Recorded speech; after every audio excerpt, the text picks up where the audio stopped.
সাথী, আমি ভাবছি মা সেই কখন গেছে মন্দিরে পুজো দিতে, কিন্তু মা এখনো কেন আসছে না বলো তো? আচ্ছা চলো না, মা যে মন্দিরে গেছে আমরাও সেই মন্দিরে যাই, ঠাকুরের কাছে প্রার্থনা জানিয়ে আসি। মা, কখন থেকে তোমার জন্য অপেক্ষা করছি, আর তোমার এই আসার সময় হলো। সাথী, আমার মা।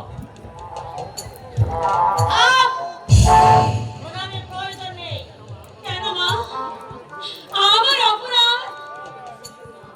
আমাকে আমাকে আপনি বিশ্বাস করুন মা, যে বিপদ আমি পড়েছিলাম সে বিপদ তো তোমাদেরই সৃষ্টি। আপনি কি বলছেন মা? আপনি কি বলছেন? মা, তুমি বিশ্বাস করো, সাথীর বিপদের কথা শুনে আমি নিজেকে স্থির রাখতে পারিনি। কি করে পারবি? ও যে তোর মাথা খেয়েছে। মা, ও মা, ওকে দোষারোপ করবার আগে আমার কথা তুমি ভালো করে শোনো মা। ও মা, শিশুকাল থেকে যাকে তুমি সত্যের পথে চলতে, সৎ কথা বলতে শিখিয়েছো, অন্যায়ের বিরুদ্ধে যাকে তুমি লড়তে শিখিয়েছো, অপরের বিপদে সে যদি ঝাঁপিয়ে পড়ে তাহলে কি তার অপরাধ মাগো? রাজা, এই সেই পুলিশ অফিসারের বোন, যাকে আমি একদিন লাম্পট জানোয়ার ওই অসীম সিংহের হাত থেকে উদ্ধার করেছিলাম।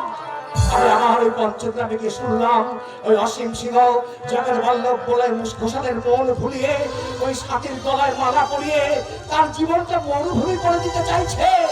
তাই আমি বাধ্য হয়ে তাকে আমি তোমার মহতি নানি স্ত্রীর মর্যাদা দিয়েছি মা গো। তাতে যদি আমি কোনো অন্যায় করে থাকি সে অপরাধ তো আমার মা গো।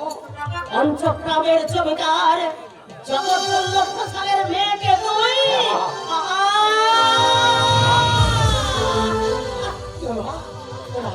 কি হলো? কেমন আছো না? বলো না মা, কি হয়েছে? চুপ করে থেকো না, বলো মা। কথা বলার ভাষা আমার হারিয়ে গেছে। মা, তখন না বুঝলেও এখন আমি বুঝতে পারছি কেন তুই পঞ্চগ্রামে যাওয়ার জন্য ছটফট করতিস। ও তোকে মোহিনী মাই বলে। মা, হ্যাঁ, আমি তোর মা।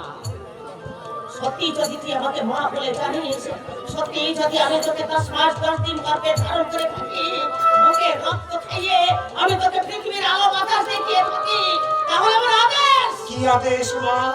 যে হাতে তুই পঞ্চগ্রামের জমিদার জগৎবল্লভ ঘোষালের মেয়ের সিঁথিতে সিঁদুর পরিয়ে দিয়েছিস, সেই হাতে তুই সিঁদুর মুছে দে। ভেঙে দে ওর হাতের শাখা, ছিঁড়ে ফেল ওর গলার করমণ্ড।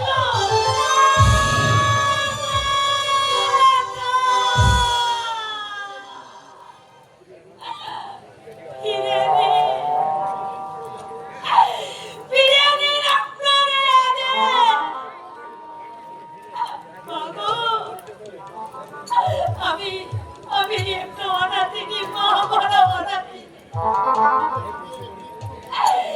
এমনি করে আপনি আমাকে অভিশাপ দেবেন না। আপনার অভিশাপ আপনি ফিরিয়ে দিন মা, আপনার আদেশ ফিরিয়ে মা, মা গো, আমি যে অন্যায় করেছি তার জন্য তুমি আমাকে অন্য আদেশ দাও মা।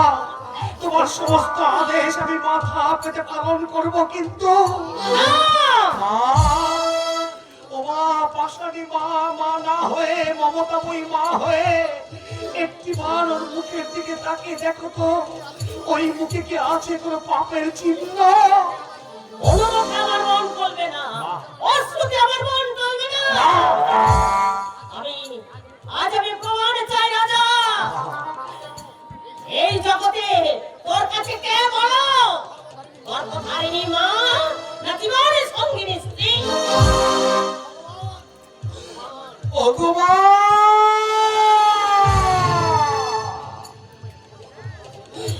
এই তুমি আমায় কোন পরীক্ষায় ফেললে ঠাকুর? একদিকে আমার মায়ের আদেশ, আর একদিকে আমার স্ত্রীর আকুতি।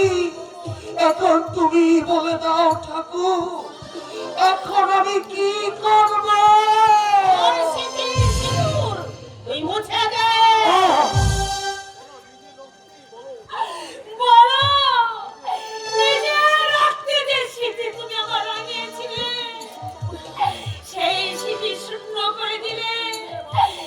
আমি কি দিয়ে বাঁচবো? ভেঙে দে ওর হাতের শাখা। হাতের এই শুভ্র শব্দ নাই জীবনের চিরদিন চিহ্ন। একে ভেঙে দিয়ে তুমি আমাকে অনাথ করে করো। ওর করাজা মনের দ্বিধা দ্বন্দ্ব মুছে মায়ের আদেশকে পালন কর। মা! আমি তোমাদের পায়ে দাঁড়াবো না।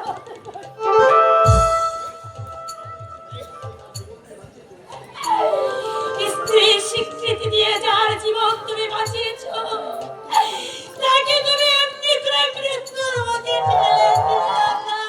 আমি প্রমাণ কর রাজা, প্রমাণ কর এই সংসারে তোর কাছে কে বড়, জীবন সঙ্গিনী স্ত্রী না গর্ভধারিণী এই মা?